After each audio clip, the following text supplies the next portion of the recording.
Good evening, Mark. At its peak, I'd say about 300 people lined the sidewalks here outside the Boeing plant, defiantly demanding an end to this mandate. Some entire families saying they would rather lose their jobs than do what the company is telling them to do.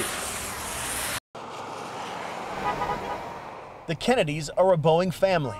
Bernadette Kennedy has 5 siblings who work for the company, and she stands behind them in their opposition to the vaccine mandate. This is not the government's place to be enforcing this on anyone. Emily Kennedy's husband has worked for the company for 11 years. They have a 4-year-old daughter named Flora. Her father's family wage job pays the bills. But Emily says that all comes second to fighting against the vaccine they don't believe in. You'd be willing to support him to lose his job and maybe not have such stability for you and your kid?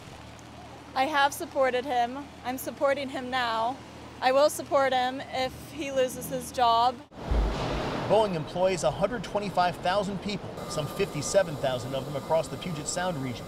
Employees can request a vaccine exemption due to a disability or sincerely held religious belief. The company says anyone granted an exemption will have to undergo frequent testing for COVID-19 and be ready to present a negative test result upon request. But some workers are even wary about that. Boeing is allowing people to get tested every day as opposed to forcing them to get the shot. What's wrong with that?